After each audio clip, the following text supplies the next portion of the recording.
Welcome to BizTalk. I'm Mikhail Raj. Today we focus on hiring and coping with digital disruptions.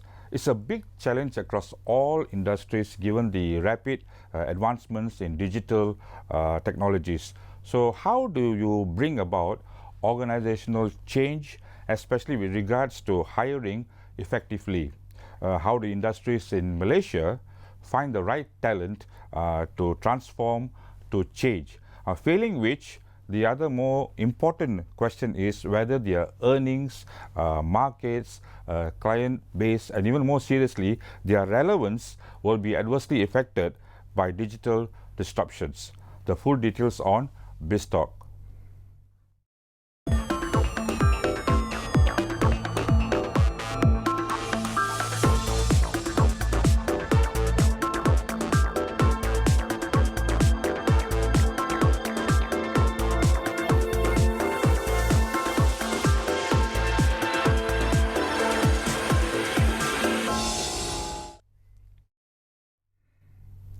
Welcome back. For more on hiring and coping with digital disruptions, we have in the studio Kimberlyn Lu. She's the country manager for Robert Walters Malaysia. Welcome to BizTalk, Kimberlyn. How are you today? Very good, thank you. Okay, straight on digital disruptions. They are becoming the norm in Malaysia, but I don't know whether it has sunk in deep among employees on how serious the issue is. But nevertheless, the question is, what are some of the key challenges in hiring when confronted with a disruptive environment? Okay, very good question, Mikhail. First and foremost, in the age of digital disruption, new jobs are being created all the time. We now find that organizations are looking for a combination of talents, a finance person who might have robotic process automation experience, an HR talent who might know analytics or use of AI. Now, some of these skills were not existing a few years ago, and now it's in high demand. And for that reason, it's hard for companies to find perfect fit. One person who has all the skills to meet all their current requirements in the age of digital disruption. So one challenge of that is, where do you find the perfect fit? And would you be willing to hire someone who might not be the full package, and yet you're going to train the person moving forward? But then you're coming from a recruitment company. I think you have a decade or more experience in such a. What are some of the major industries and sectors largely affected by what you call short-handedness due to these disruptions, and maybe the changes you have noticed in the way we do business? Okay. I think digital disruption encompasses all industries. Generally, in any organization that has technology embedded, there is really a shortage of talent. But right now we find that across Malaysia, be it consumer goods, retail, financial services, insurance, automotive, all of them require digital talent. So in itself, digital talents are a big shortage in the country. Specifically, if you look at positions in applications, development, scrum masters, etc., these are all very much in shortage. Beyond that, if I look at even human resource talents, in the past, HR is a more traditional function. Right now, in the age of digital, people expect HR talents to be able to use artificial intelligence to recruit. But when you talk about shortage and all that, the question arises that is the current readiness to go digital. Are we lacking on that front, or is the readiness there in Malaysia?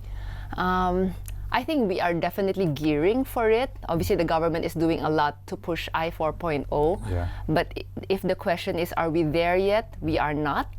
I think organizations are trying to find ways to transform, embrace digital, and also find the talents that can really support and drive their growth. So, but how do you suggest companies, because you're coming from a recruitment company and I'm sure you're dealing with clients, how do you suggest companies overcome these roadblocks? Because some companies companies have a huge workforce, even government Yes. departments, there could be a pushback to adopting changes. So, what are your suggestions for companies? Okay, I think when it's talking about driving a digital transformation or transformation per se, first and foremost, you really do need buy-in from the top management of the organization, because it's costly, it takes time, and it takes effort to really see results.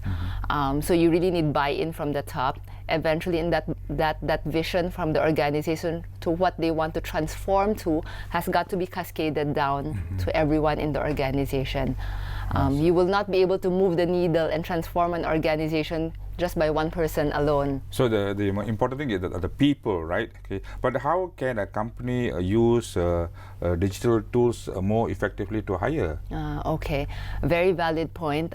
So traditionally in Malaysia, people will use more staid means of recruitment, i.e. using job boards or using employee referral programs. Okay. But now with the advent of technology, we have actually a lot of suggestions.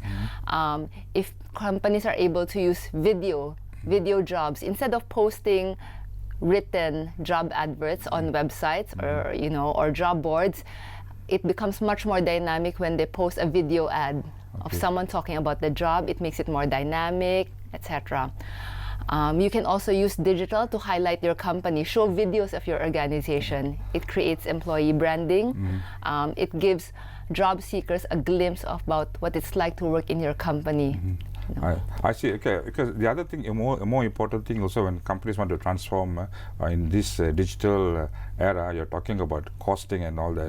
But we'll talk about costing as an important thing right after we take a break. We'll take a short break. Hold your thoughts. We'll take a short break and we'll be back after these messages. Stay with us.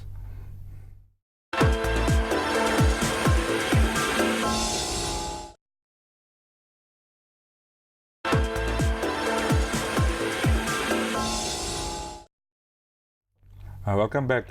In a constantly changing environment, Kimberly, what are some of the must-have skills attitude you would recommend job seekers to adopt? I think many young people will be asking that question, is it? Absolutely.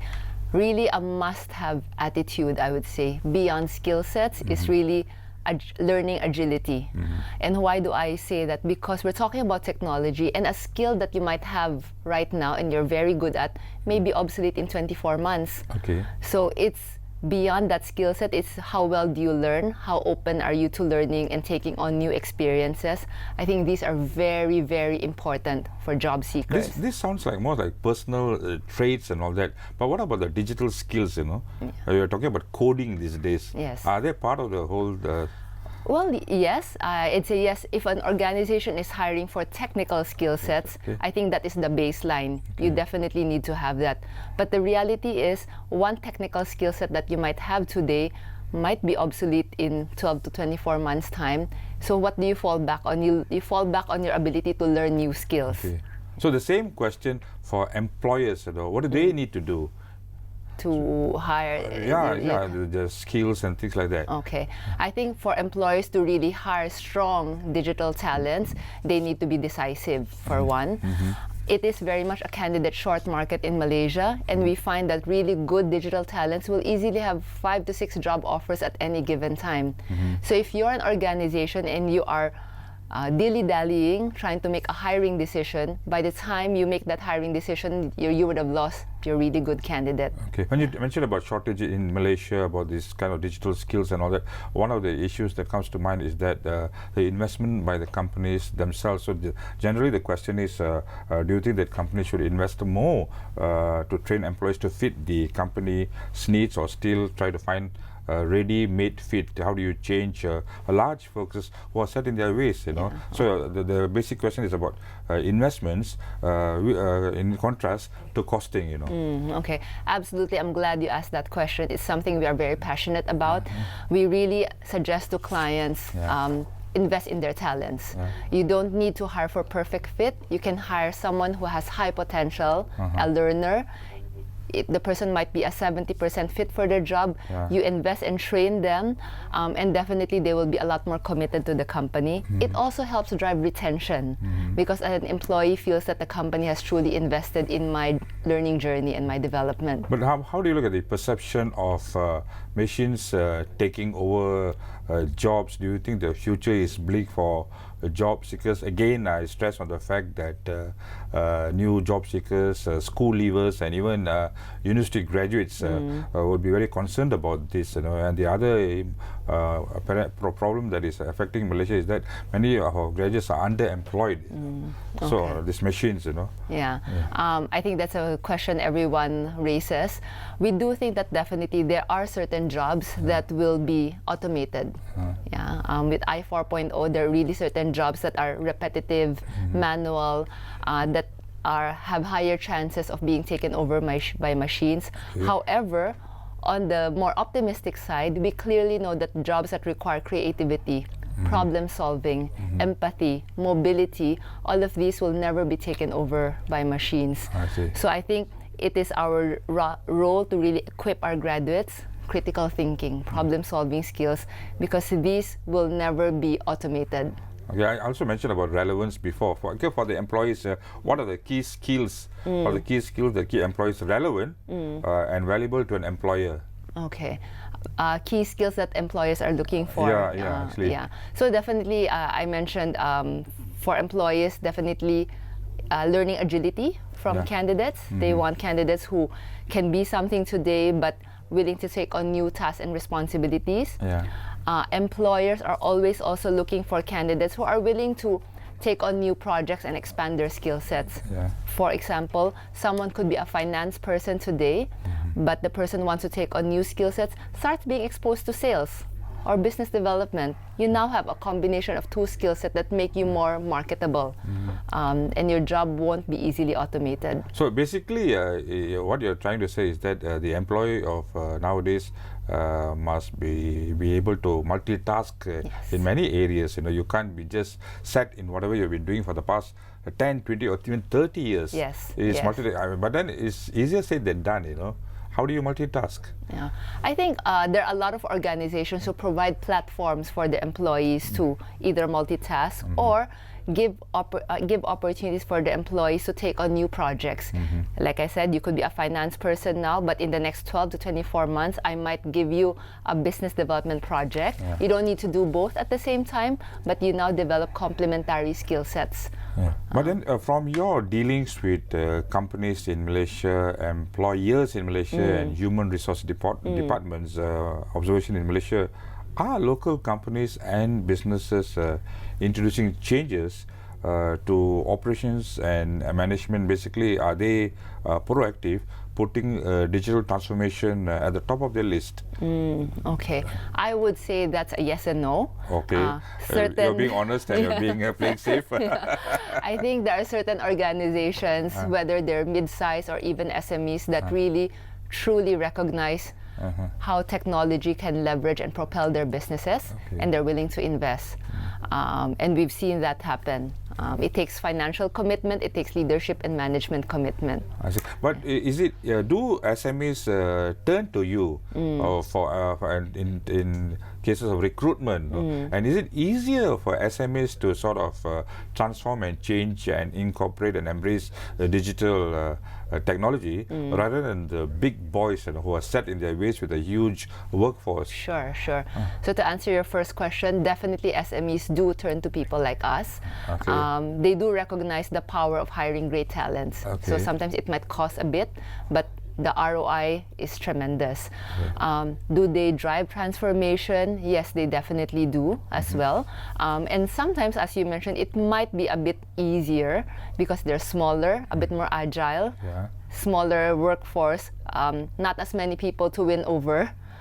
So they're able to move the needle a bit more. It is a lot more challenging, like you said, with huge conglomerates or organizations. So because in Malaysia you have SMEs which make up like the 75% or 95% of the manufacturing sector. So that's good, they can change. But what about the big companies with a huge workforce? So what's the prognosis for them? Because it's not easy to change about like 5,000 workers. Yes, that is definitely not easy. What other companies we've seen have done is when they drive change, it need not be immediately company-wide. You can start with one division, be it a transformation project within your shared service first.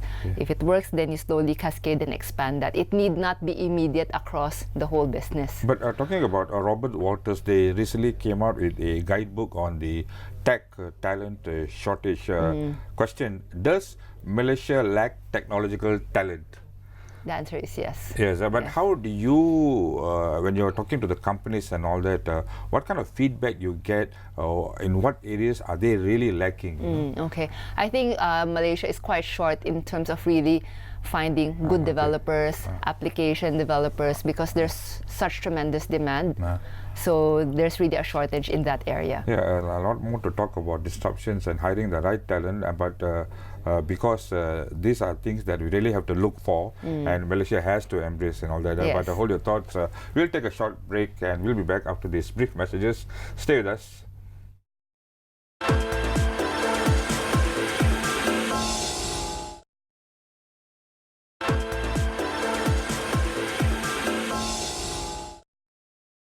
Welcome back. We are talking about hiring and coping with digital disruptions. We cannot discount the concerns about firing those who don't have the talents in the digital world. So I'm talking about roadblocks to digital transformation, also roadblocks to hiring such talents. What kind of roadblocks do you face? Okay, You know?